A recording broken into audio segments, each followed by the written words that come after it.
Media Network proudly presents It's All Love, Wednesdays at 4 p.m. Mountain Time, 6 p.m. Eastern.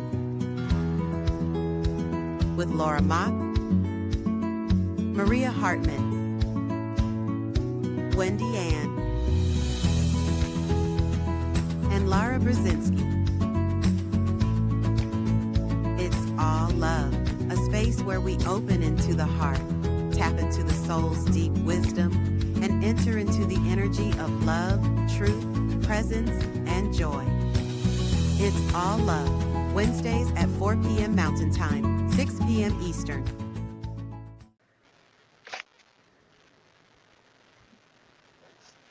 Hi, welcome everybody. Welcome to It's All Love, where we tap into the vibration of love and open up to the divine, heart to heart, soul to soul. Welcome to our little community. I'm Maria. Tonight with us are Wendy, Laura,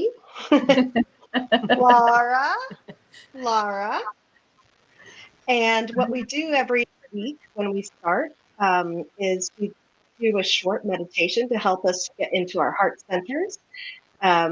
And then we just open it up and begin to have conversations. What's been going on with us? Maybe something that comes up during the meditation, wherever our hearts lead us.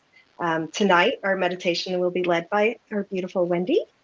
So if you would like to join in, I invite you to get comfortable in your seats, lay down if you feel called, close your eyes, relax, whatever it is that makes you feel comfortable, and ready to drop into your heart. Without further ado, Wendy, can you lead us? Absolutely. So we're just going to start to find a comfortable position. It's the best way to begin. Sitting or lying down. And just allow yourself to settle. You may wish to close your eyes to settle further inward.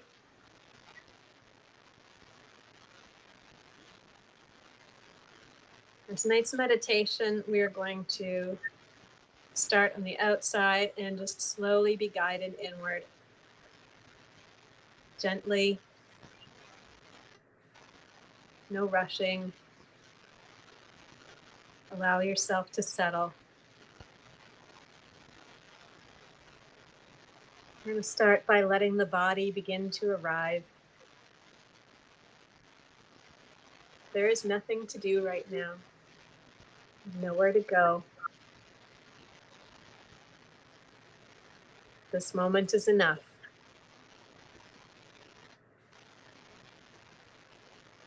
Pause. And let the world slow with you.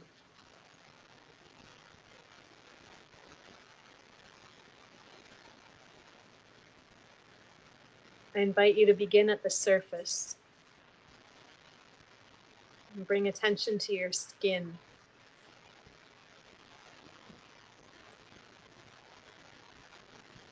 Your skin is the boundary between your inner world and the air around you. Feel the air touching your arms. The fabric resting on your shoulders. Maybe the warmth or the coolness of the air of the room on your cheeks.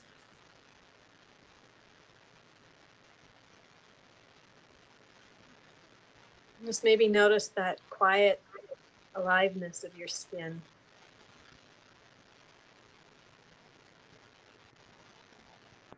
If there's any sensation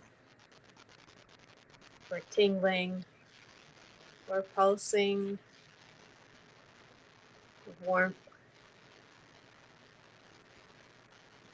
And trace your awareness over the crown of your head,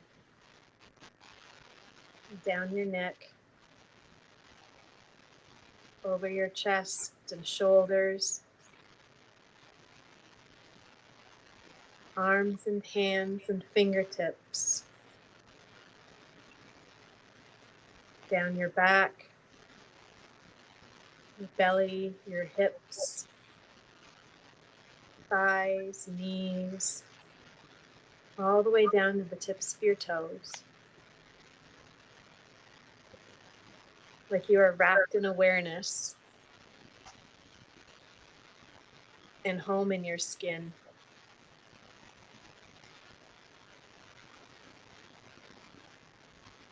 Now move slightly deeper beneath the skin to the small movements. Maybe the twitch of a muscle,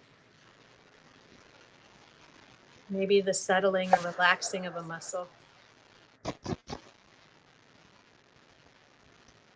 The steady flow of blood in your veins and energy in your nerves. The currents beneath the surface. Those little movements that happen without effort.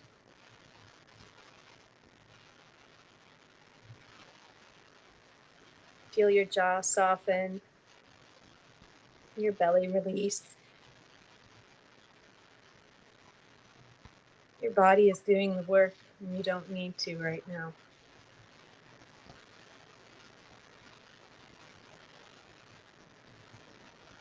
And go deeper still and become aware of the breath. And don't try to change it, just meet it. Deeper still in the body. Following one breath in and one breath out.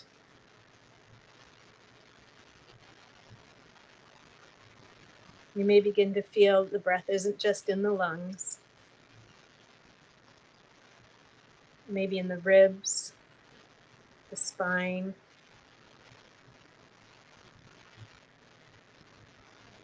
that space inside.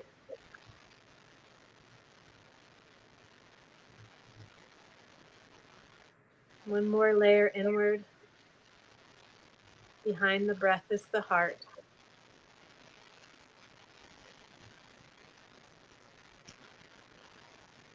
Not only the physical heart that's beating, but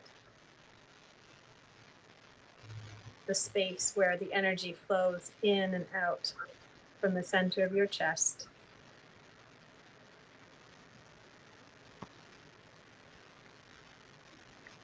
And just see if you can feel that space open.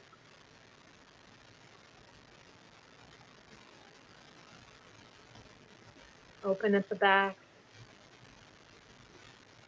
And draw the energy from the air around you in.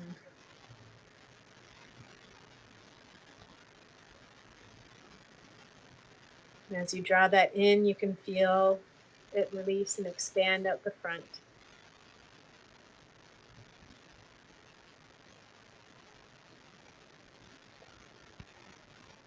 And from that space, I invite you to notice if you have thoughts that reside there, not in your head, but in that heart space in the center of your chest, in the space behind the air, behind the breath.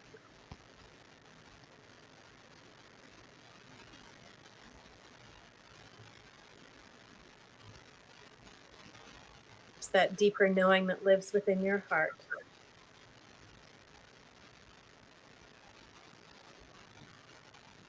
Maybe in that space you don't hear words, but maybe you sense a color or a feeling.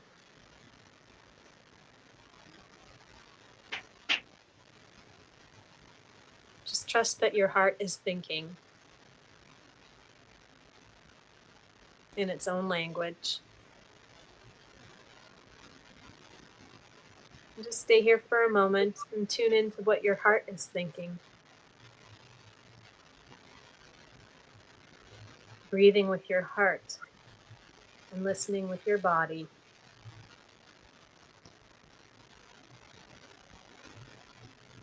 And maybe let the heart speak.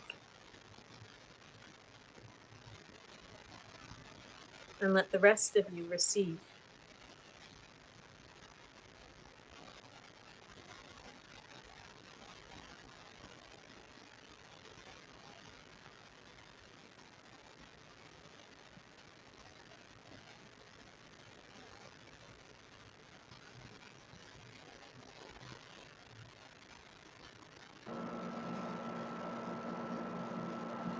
And just gently bring your awareness from that heart space back out through the breath. Maybe taking a deeper breath in and exhaling, and just gently opening your eyes whenever you feel yourself settling back into the outer layers of yourself.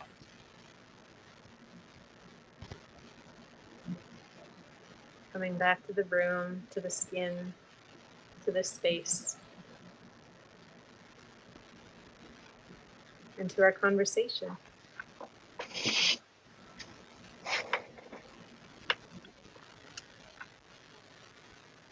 That was beautiful. Thank you.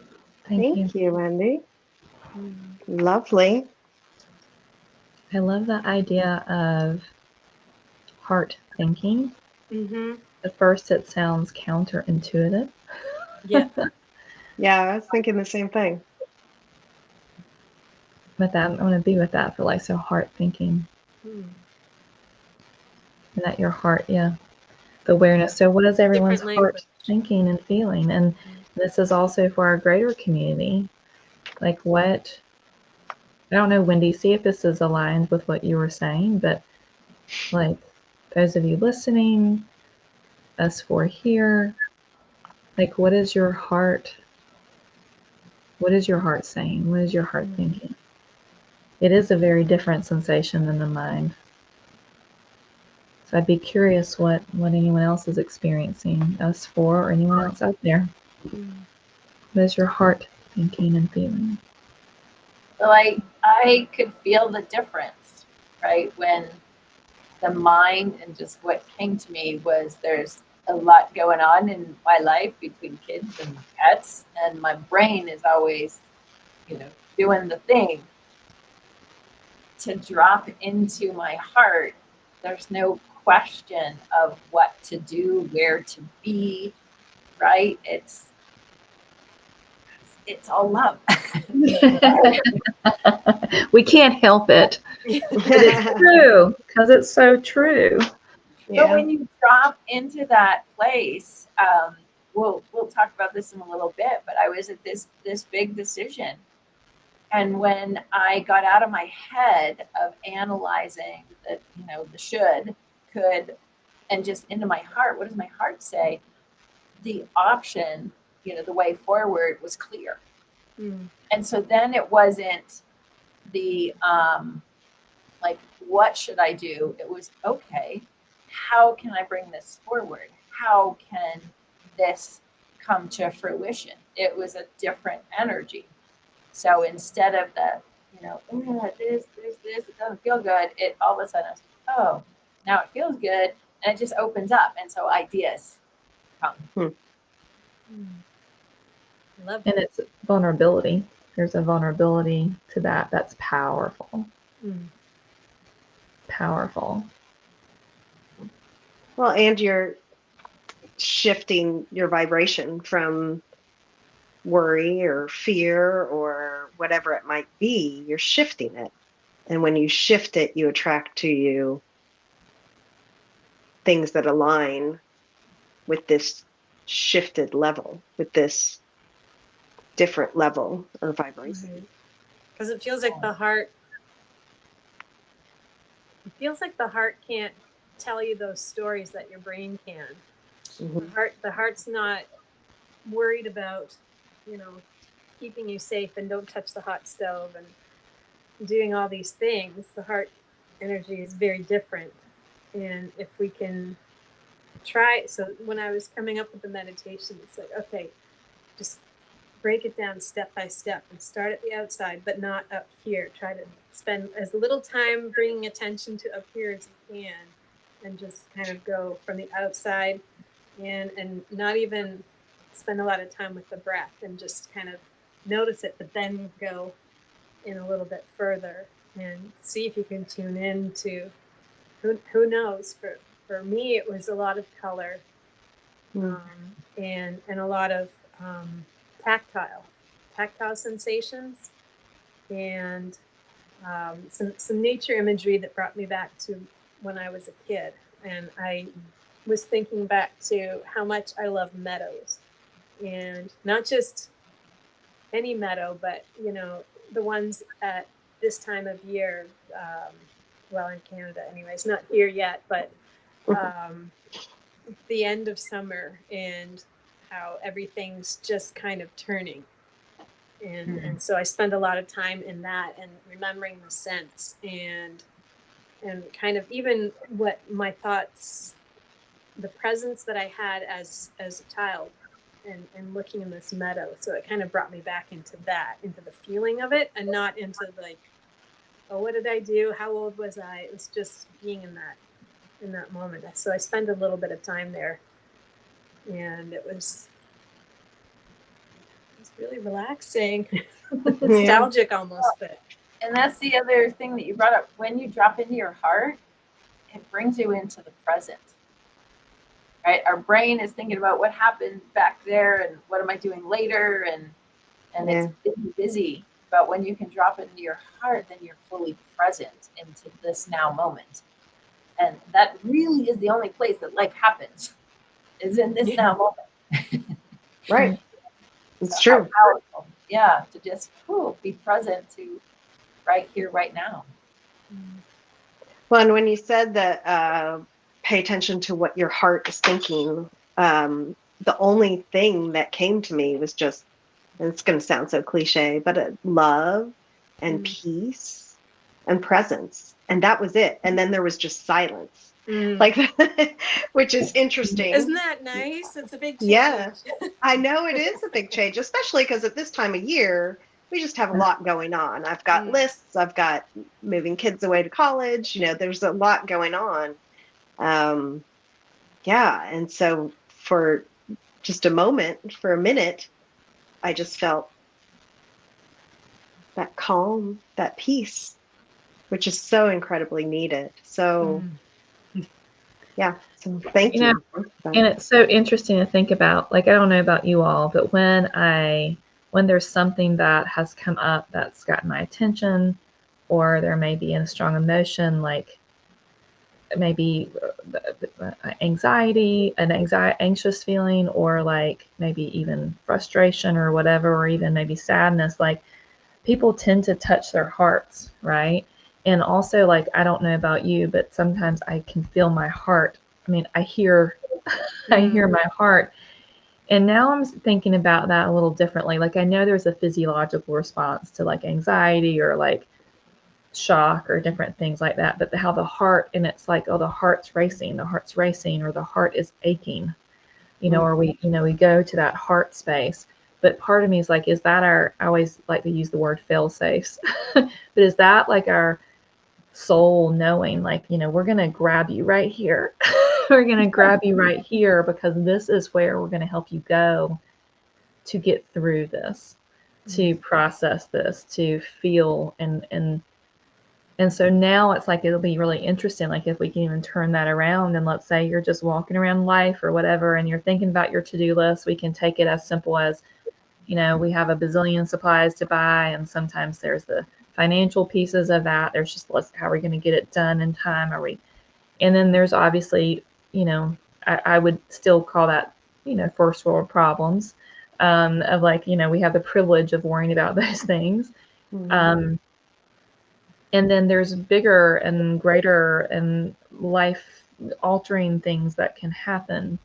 And so it's now I'm thinking about that heart space, and I wonder if, when we have that, or we can talk to our guests about this, or like, what can we do in the moment to be authentic, and it's not spiritually bypassing anything, but also just honoring that space of like, your body is telling you to go to your heart. So what could we do in that moment to bring that attention there in a really healthy way? I don't know. It could be, I don't know. It could just, I'm just open-ended question. Like, what I'm thinking about, what would help me? I know my body is telling me to go there. So in that moment, what could be helpful?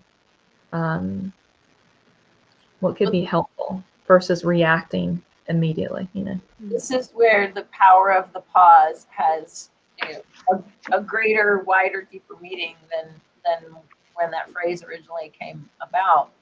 But it's pausing our thinking, right? It's pausing our thinking, and just as Wendy was saying, and we did this before, just taking a couple of deep breaths, and then when you do put your hand on your heart, and you're shifting your attention out of that crazy brain to, okay, I'm going to focus on the body.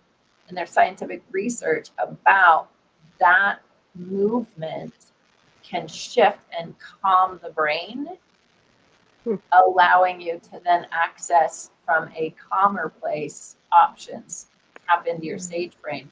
And I love it. I didn't realize for the longest time how powerful it is to just pause and take a slow, deep breath and put all your attention on the breath. And then if you still need more, take 2 more, right? Just pause, like center, and then connect. Like, and if you're somewhere you don't want to put your hand on your heart, just put your hand somewhere in your body, and it just like snaps that crazy brain because of the physical, and you're shifting your focus. And it is pretty cool that it can be that quick. Mm-hmm. It's the whole thing of being of the world, but not in the world.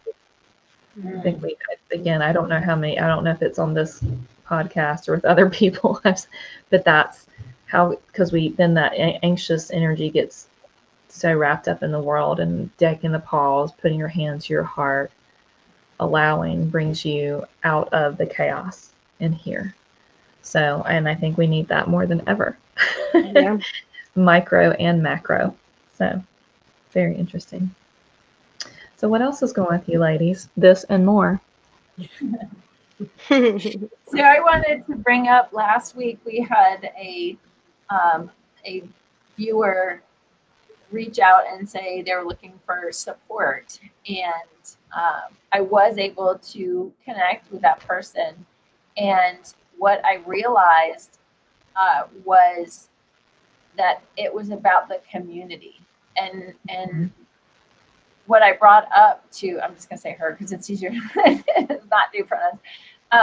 But what I realized is that in our conversation, that the support she needed was just someone to listen and someone to offer some resources.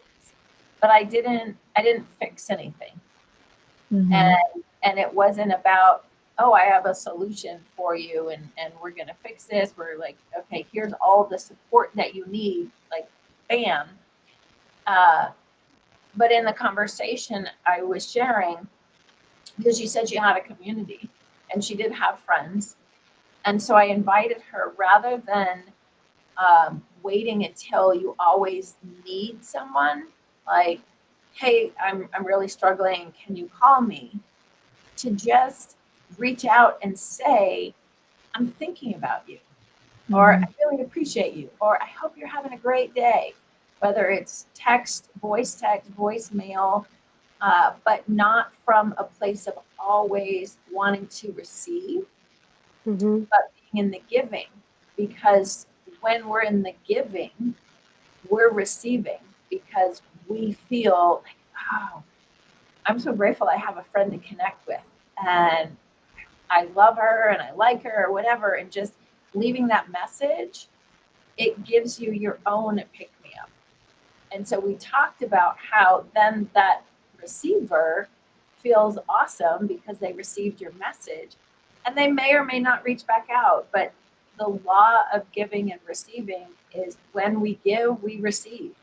And when we receive, we're giving, because we allowed that person to give to us. And so we just had this fabulous conversation around what support can look like. And it's not always in the receiving.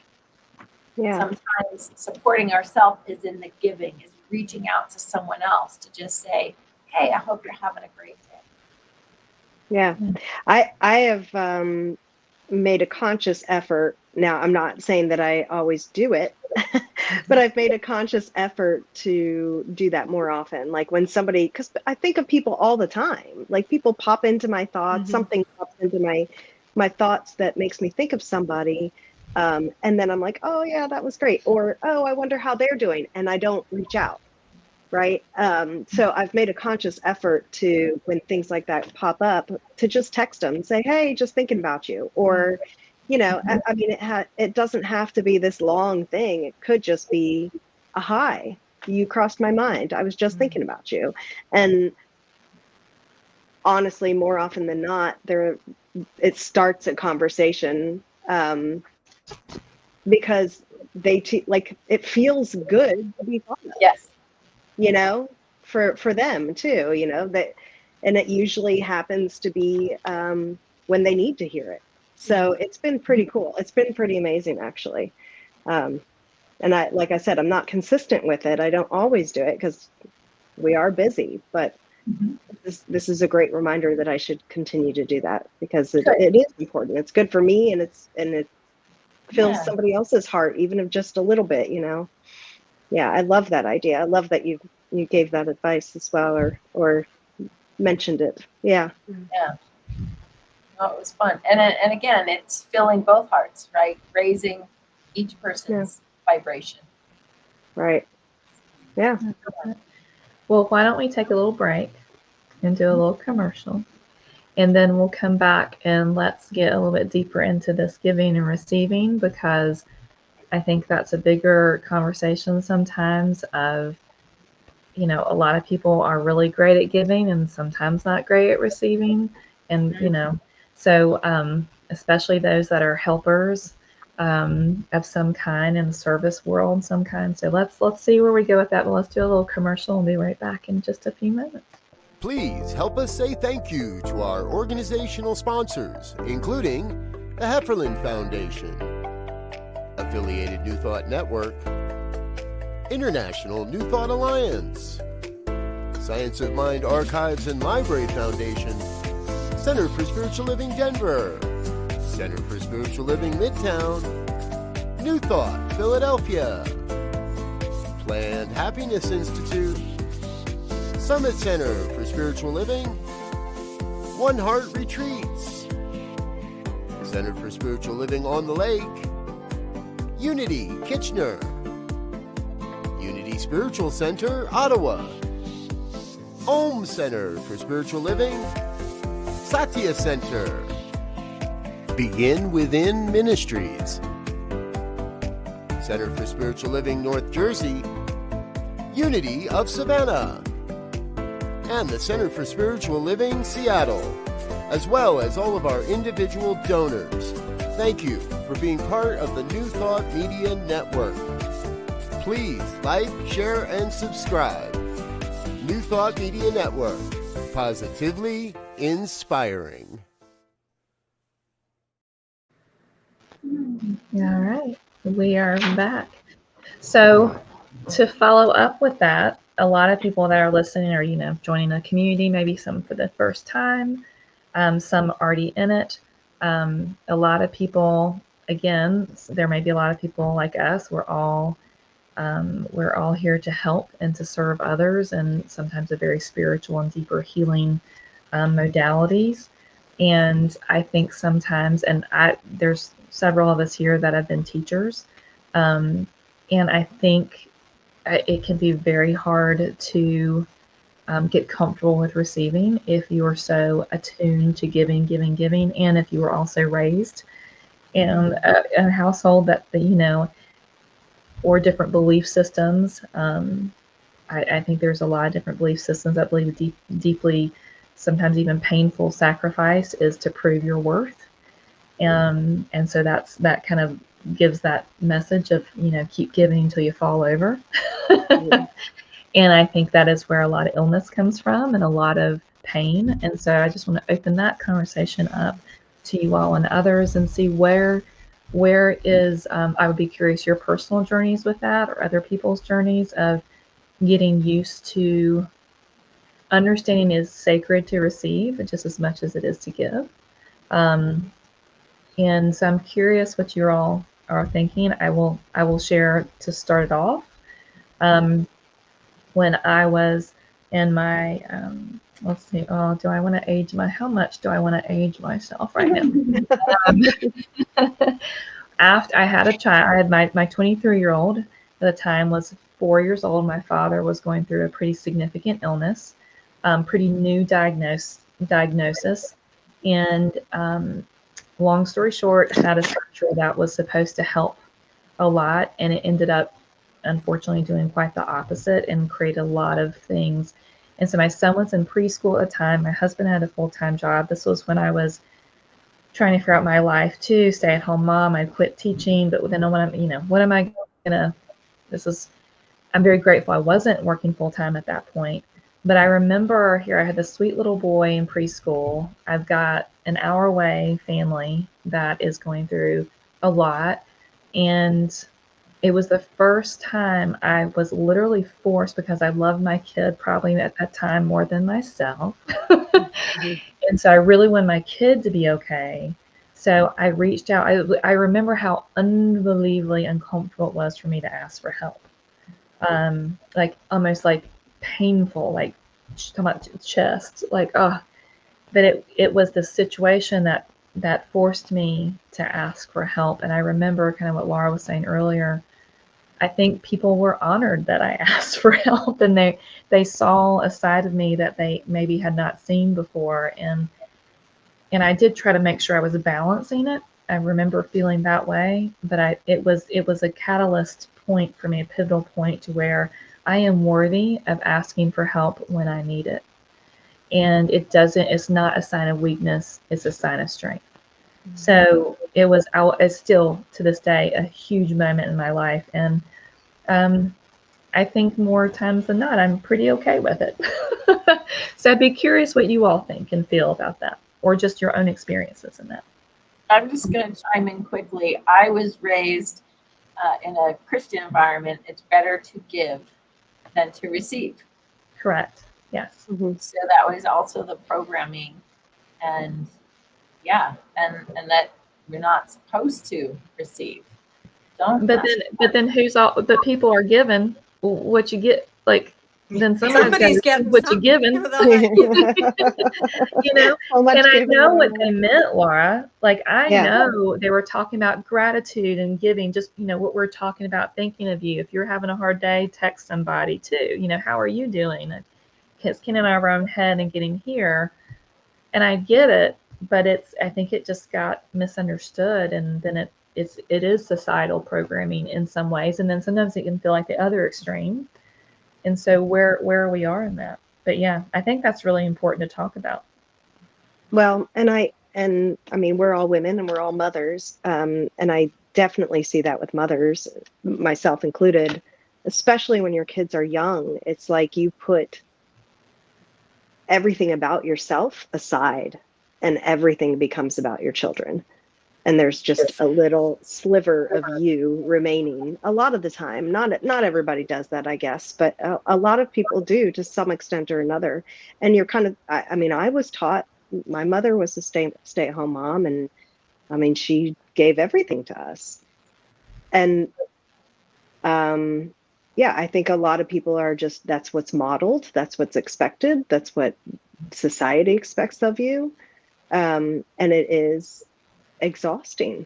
And how many times I've had many friends, and me included, like or even my mom, like every year just before Christmas she would get sick, like so sick that she could not get out of bed.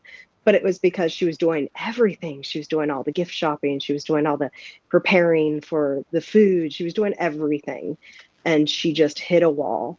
And I've watched as friend after friend after friend gives, says yes, yes, yes, yes to everything, doing everything because a part of their heart wants them to. The other part feels like they have to. And so they overgive everywhere and don't refuel, don't recharge in any way, and just hit a wall and get sick, and they're out for a week, or however long they allow themselves to be out sometimes. Yeah. And resentment. And then resentment will build. And then resentment. Give. Where else is it going to go? So it's natural for resentment to be like, I'm doing everything and nobody, but we've also created that for ourselves in a way, Yeah. because we're being good little soldiers. Yeah. And Wendy, I know you talked, I mean, we've talked, you know, back when I first met you, Yeah.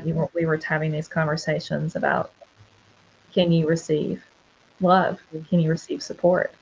You Still know, working on it, but you're doing, I think you're doing pretty well with that. I'm leaps and bounds from where I began.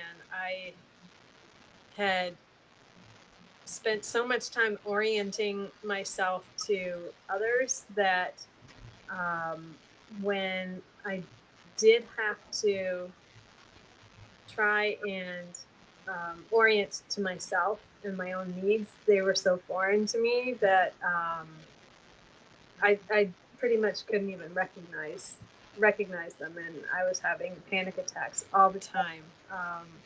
To even think about being in my own body and ask myself for what I want or what I need or what feels safe to me, it was such a non-default that I would just shake and panic, and it took a lot of, I had to ask for help because I had no choice. But that's kind of what started the healing journey as well. But that I had to start advocating for myself because I kept trying to explain to doctors that, you know, this is what it is, but then you get diagnosed with, you know, disordered thinking, and it's not that at all. It was just I feel like it was disoriented,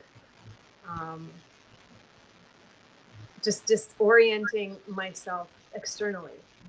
And so when I did land inside, it was just, whoa, what's going on in here? We're not used to being in here. We got to go back out. And so it was just, it initiated the fight flight response in kind of the extreme ways. But so that's why a lot of my meditations and a lot of the things I do are focused on returning to presence and returning inward, and that safety that can be found within, because I had to fight. I had to fight really hard to get back in there. And sometimes that's the first step before you can even think about feeling love. It's like, well, can I just be safe to just be in here and find a way to anchor within? And if that's the first step, then congratulations. You've taken one step inwards, and how does that feel? Okay, what's the next thing? And then the more time you spend within, then you can start asking yourself those bigger questions. What do I need? What do I want? What do I like? What do I even, where do I want to go? What do I want to do? Maria, Well, it's interesting. Yeah, the interesting thing, the connection that when you started the meditation, or after the meditation, Laura, you had mentioned, like, isn't it interesting that your heart races, or your heart broken, or, you know, the words around it describe that physical feeling in your heart. And maybe it is just a call from your spirit to pay attention. Like, even for me on my physical healing journey, you know, I had been off of medications for years, and then all of a sudden I would go through something and I would feel just crippling hip pain again. And it was always a call for me personally, it was always a call from spirit to stop and to pay attention and to listen.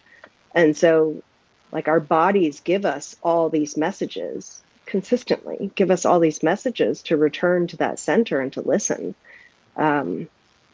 Sometimes there's a bigger message than that, but sometimes it's just that. Stop what you're doing. Right. Pause. Be present. Come back. Remember. And there's that, and I think that, you know, what we're doing here, and I know what we do individually as well, is it's the getting the word out that you matter, and that it's okay to love yourself, and it's not selfish. And what's how, you know, discerning between the difference of, you know, because you know, my greatest fear, it was being selfish. And it was interesting when I was with, I used to teach a high school class, and learned so much from 14 to 18-year-olds, mostly girls.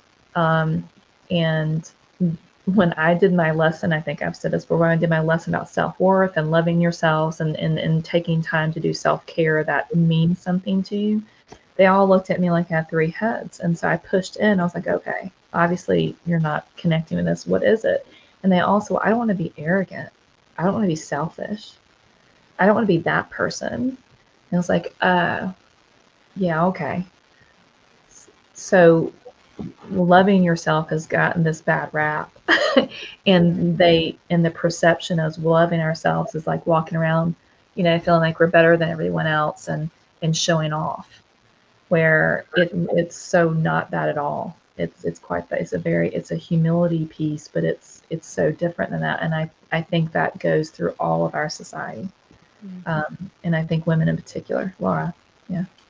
Well, it's been percolating, and I'm wondering, is it still valid when Wendy said, when she first started realizing and like, oh, I'm out there, what popped into my head was Julia Roberts and The Runaway Bride. I've seen it. She had been like, giving, being like, I want to be your perfect person. She lost her own sense of identity. And that's also what happens when we're as moms, because it's like, I'm a mom and I put my kids first, and we lose our own sense of identity and like, oh, but I'm this first. I'm a divine expression of life. I am unique, I'm amazing, I'm fun, I'm loving, I'm kind, I'm all of these things. And yeah, I'm a mom, I'm a daughter, I'm a sister, I'm a wife, all of the other things. And what I heard, Wendy, was you started going within and go, oh, wait, who is this person in here? She's not all of no idea. I had no idea. Yeah. And so it's this process of like recognizing who we are. And when we know who we are, there isn't arrogance. That's isn't, right. Right? That's it's like, no, I'm just me. And giving ourselves permission. It is okay to be me. It is okay to put me first. And it goes back to it because it's the simplest example. We can't give to others if we don't put the oxygen mask on ourselves first. And like the airlines have been teaching us for years, right? You put it on your kid and you pass out. What's your kid gonna do? But it goes to the core of the message. Take care of yourself, get enough rest, eat, the right foods, drink enough water, take time out to just sit and chill, because then you do recharge, then you do have enough to do all of the things, to take and ask for help. And ask for help. And begin to know you're worthy to have a community around you. If it's not your family, ask for help. I remember Oprah years ago had this panel on, and it became a huge controversy, and it was really interesting. I remember just kind of observing. I don't know if I probably was a young mother, and it was a mother saying, I give to myself before I give to my children. And she was really talking about more energy, and it was definitely, she was really in the kind of more, you could tell her language was a little more spiritual. And mothers were outraged in the audience and said, you are such a selfish mom. How dare you? And Oprah was like, whoa. Let's listen to what this is and maybe what it's not, what the assumptions are, what it's not. And I would be curious what that conversation would be like now, especially with these mothers that are in their 20s and 30s versus maybe our generation, because I think they're beginning to understand that their moms were exhausted and lost themselves and had depression and anxiety. And you can be a really great mom, and give to yourself. And then think about the authentic presence you're being, and it's okay to take a break too. I just think these things are the conversations that we need to start having, because it is spiritual, it is love. It's I don't know. I will never forget that. How mad. And they were just attacking this mom, and they kept hearing, I don't love my children. Like, if I love myself, then I'm not loving my children. My children should come first. And it's not a competition. Either or. Yeah. Yeah. Not Like, either or. do That's you like want? asking somebody who your favorite child, which child do you love best? Well, I love them all. So you Yeah. have enough love, it just expands. You have enough love for all your children. Why wouldn't you have enough for yourself too? Yeah. Um, It's just reversing that. It's reversing it and having that.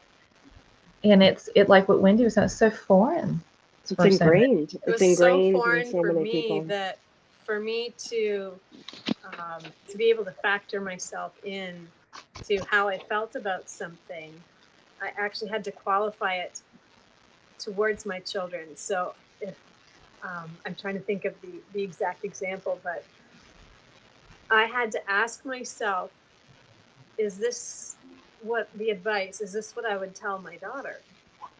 And of course, that's not what I would tell her to do. I wouldn't tell her to do whatever it was I was expecting of myself. And and then I when I was realizing that I was doing that, and I was like, am I so far away from myself that I am not even qualifying myself on the same level as them? And um, and to be selfish is not to. We keep thinking when we're thinking of ourselves that we're putting ourselves in some kind of hierarchy, but it's not to be above, it's just to be on the same level as. I'm not trying to, say I'm, but I was thinking like down here. I'd put my children here, and then for me to even consider myself, I would have to run it through my brain as to what advice would I tell my children, and then that's what I should probably be telling myself. So I've stopped doing that. I don't qualify my own actions or my own thoughts through what I would even tell I mean, them. that's a good step in between though, because going It from was how you treat important. your children and how you would speak to yourself, that could be a big leap and was a big leap, right? As you're Yeah. saying. Um, so I think that's a great step to say, would I treat somebody else like this? Would I say this to somebody else? Right. And if not, why on earth would I say it to myself? Why on earth would I do that to me? Why on earth would I expect myself to do those things? Right. Yeah. Yeah, I And I, looked up the suffix for selfish once. I was thinking about that word selfish, and I looked it up, and the suffix ish, it has a few meanings, but one of them is also belonging to. Like if you're British or Irish or Scottish, means you're belonging to Ireland, you're belonging. And so Oh, if wow. in that case, if you're thinking of the word selfish, it's just belonging to the self, belonging to yourself. It's not oh wow. you're That's you're beautiful. you're not putting yourself, othering yourself or othering everybody else. It's just you're just belonging to yourself. You're Mm. not putting yourself above anybody else. So And And if you we know, circle, sorry, I yeah, was going to say, if we circle back to the giving and receiving, right. when we are giving to ourselves, we are receiving, right? When we give ourselves the time to make a healthy meal and we give ourselves the time to eat it, then our body's receiving the nutrients that we need to have the energy later. So, I mean, it's simply, if we go back to our breath, we are designed to give and receive. That's right. Every breath we're giving out, and the plants and the trees are like, yes, I need your carbon dioxide, and we're like, yes, I need your oxygen. So it's interesting. Wait, if I give to myself, then I'm also receiving, and in that flow, like the tides going in and out, I have the energy, I have the patience, I have the awareness, whatever it is, for for them. And then the other thing, one of you had said it about modeling. What are we modeling? Because when we aren't taking care of ourselves, we're also modeling Yeah. lack of self-respect. Yeah. We're not respecting ourselves, and then parents wonder why their kids don't respect them. Well, I'm not respecting me by putting up boundaries. I need to go take a nap. You go play. You figure that out, or asking for help. Right? That it's all in there. And I love it that, I mean, it's taken a while, but a lot of more women, moms are waking up to say, oh, wait a second. Yeah. And it's, I love that modeling piece too. Like, you know, if, do you want your child to grow up and feel the way you feel empty inside? You know, are you modeling the lack of self-love, the lack of value in self? And the other thing that can be very tricky is and it's, I love my kids. I would do, I do, we all love our kids, and but I also don't want to give them the message that, you know, they do matter. There's a hierarchy here, and I don't matter as much as they do. And there's lots of interesting messages that can come depending on the kids' personalities. Yeah. So I don't, I want the humility of just all of us being here together. And like, you know, if a lot of women that I've worked with in the past, like the thing that wakes them up is like, is this how you would want your daughter or your son to feel when they grow up and are in this situation or this relationship, or how you feel right now? And they're like, well, of course not. I do everything right now so they don't feel any of that. I'm like, well, and like, so, you know, kids don't do as much what you say, they do what you see, and they do what they feel. And so there's those unspoken messages. And let me tell you, this is not about guilt or shame. I could sit here and tell you a zillion examples of how I just missed the mark, you know, at the time, but it gave me a lot of wisdom. And then being around other women, the women that I was attracted to in mentors, and it was mostly women at the time, were women that felt very empowered. There was a humility to them and a confidence about them. And I liked the way I felt around them. And then when I observed them more, they had a really beautiful balance of giving and receiving of everything. So I just think it's an interesting to say the least. As we're wrapping up, because that's a very quick hour. Wow. Yeah. A few more minutes, but like, as we're wrapping up before we end, any final thoughts about this, other things, the things we started with this I almost said this morning. For us, it's evening. We're over here in North Carolina, middle of the day, and then as we go forth, it's lighter where Laura is.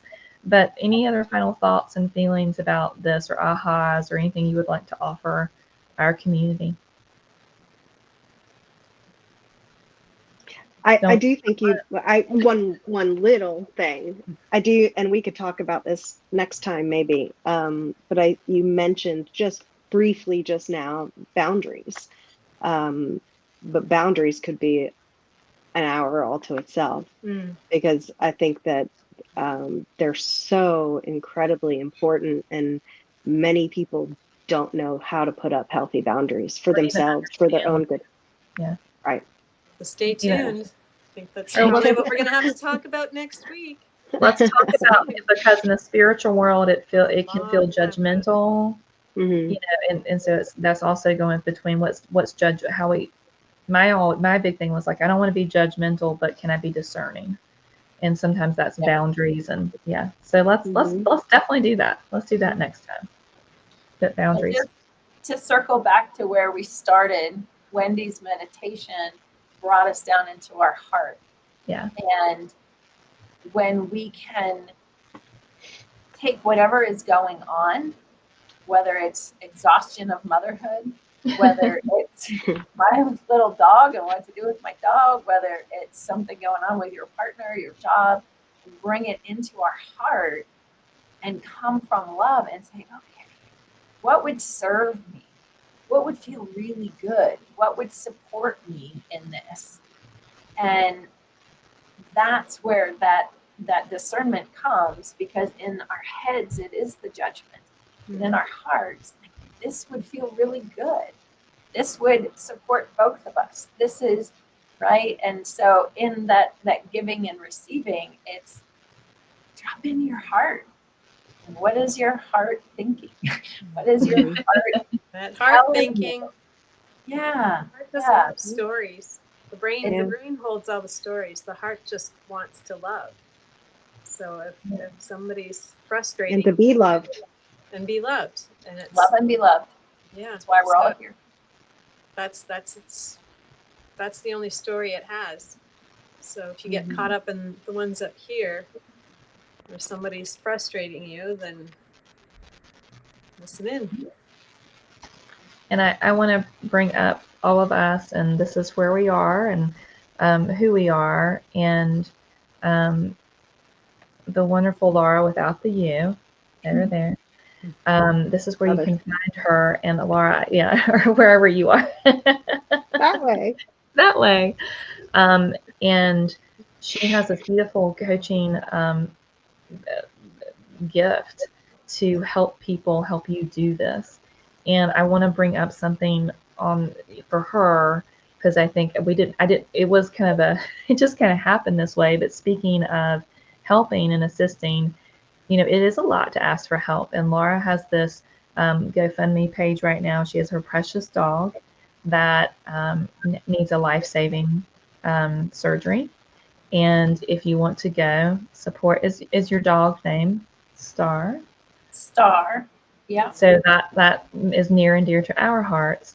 But it takes a lot to ask for help, and I think it's important. And when we need it, we all know that our dogs, our animals, are part of our soul family, and sometimes those ways to care for them and to help them can be quite expensive. It's just part of the exchange of the world sometimes. And so we want to love and support Star, because Star is our family as well.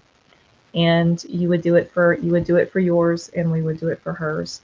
So please do consider it or share it. And then you can find us. We are. Sorry. Did you do it too? I'm practicing. This is us, and we're just a little community in the Charlotte area that's expanding out further and further. And we, again, just a community of loving each other and supporting each other on the journey. And you can find us here if you have any questions. And again, we just love to gab with you and talk. And we all four of us do not want anyone to ever feel alone in anything, because we know what it did for us. So please consider yourself, whatever you need, it's us or another community. Reach out, know that you're worthy, you're valuable, you're worthy of learning and growing, you're worthy of loving yourself. That is just a fact. So anything else before we end, ladies? Anything I've forgotten, please tell me. Just a refresher for anyone who wasn't here in the very beginning, we were talking about the law of giving and receiving. And if you think of somebody, they pop into your head, send them a text. Oh, yeah. Email, right? And you will also receive just from that simple act. And that is how you strengthen your own personal community, is by reaching out. I remember hearing as a kid, if you want to have a friend, be a friend. It's true. Absolutely. But it also fills your heart. And if you, yeah. And there we go. We'll end with that, with the look behind me here. Thank you. You know where to find us. We'll be here next Wednesday. It's 4 p.m. out Central, I believe. 6 Mountain time. Mountain time, excuse me. Mountain time. Mountain time. I feel like I should say that more Southern. And 6 p.m. out here on the East Coast. We'll be here next week, and let's talk about those spiritual boundaries and what that means and what it doesn't. So much love, everyone. Take care.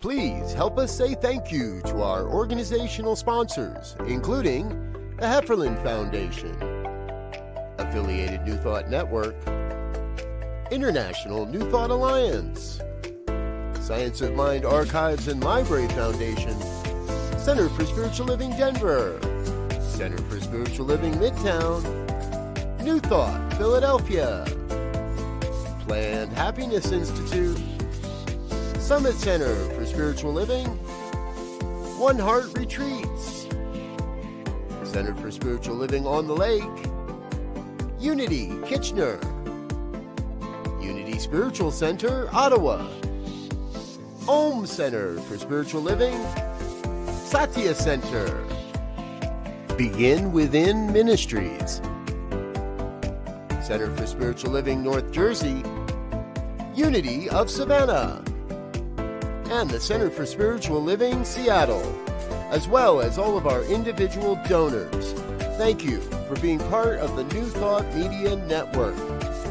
Please like, share, and subscribe. New Thought Media Network, positively inspiring.